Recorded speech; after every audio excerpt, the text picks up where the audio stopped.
Hello, and thank you so much for joining me here on So Stitch Checks. So today I wanted to talk about the difference between a religious person and a spiritual person. So my definition is kind of grown since I first had the thought, what's the difference? But to me, we all go through a cycle of being religious or spiritual. It doesn't matter what the context of your practice or of your faith is. We are all either religious or spiritual at different times in our life. This is because to me, being religious means relying very heavily on the tools that you're given, on the dogma, on your books, or on another person, such as a priest or preacher, to give you the word of your deity or to help guide you to the divine. They are your connection to the divine. You are not a connection to the divine. You have to seek the tools to be your word, to be your connection, to be your understanding. So a religious person doesn't connect to the divine directly. They do so with the help of a crutch, of an obstacle, like course, kind of weaving through with all these things in the way. So they're getting the idea, but they're not quite doing it traditionally. Like they're not just walking around. They're going through all this stuff to get there instead of just being able to be there, if that makes sense. A spiritual person is the connection. They're good. Like they are connected with the divine. They can feel the presence of the divine energy, and they can feel more whole with their connection to the divine. Now, someone who is religious and is not making a connection to the divine might feel more forsaken or taken away from God. Even if you do not believe in God, it's still another way of what makes you feel that complete wholeness and oneness with the world and with the universe and kind of with life itself. It is something that we all cycle through. And I believe that that's a normal thing. I honestly would like to believe that even very heightened spiritual people like monks and priests still go through this cycle. And I feel that the cycle reveals itself in very easy telltale signs.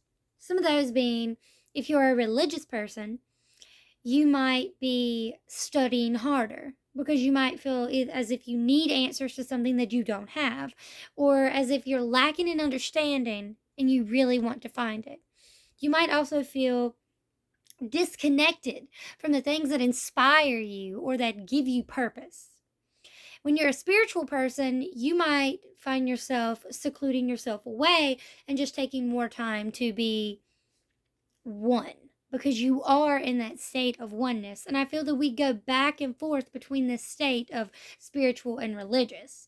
And to me, I thought of it in a more dark way, which is what makes a spiritual man a religious man and vice versa.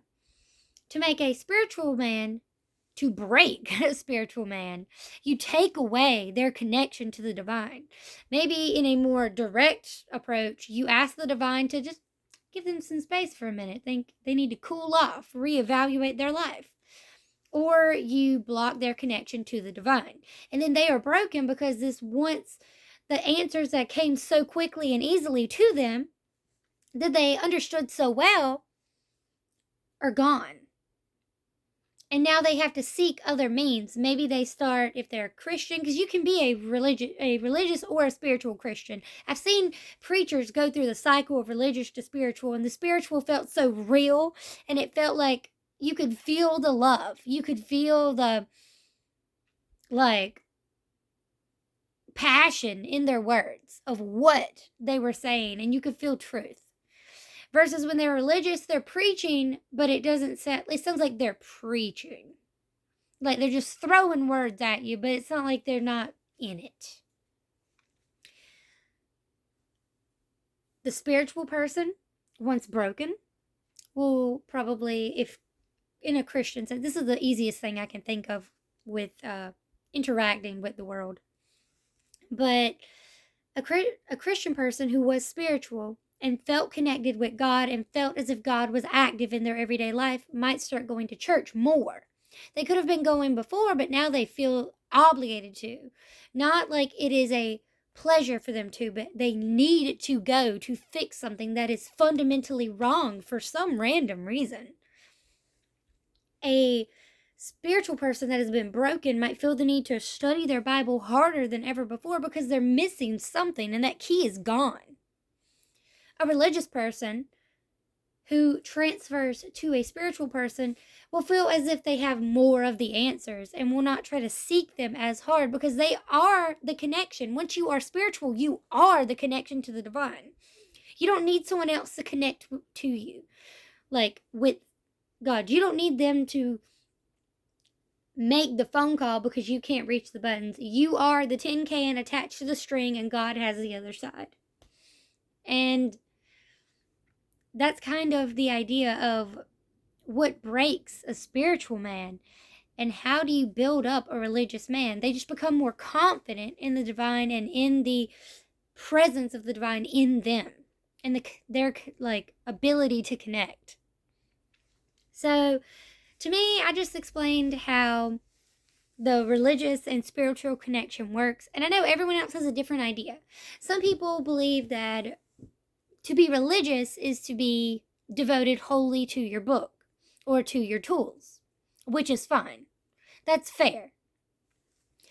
They believe that to be spiritual is to be devoted wholly to your instinct, which is fair, but to me it seems more like you are devoted to the divine, you are devoted to your connection to the divine, and you are the tool. You do not need your tools, but they can assist you, but you do not rely on them as a religious man would. Alrighty, thank you so much for joining me here on So Sit Checks with my fun little discussion of what is a spiritual man, what is a religious man, and how do you break a spiritual man. How do you define a religious person and how do you define a spiritual person?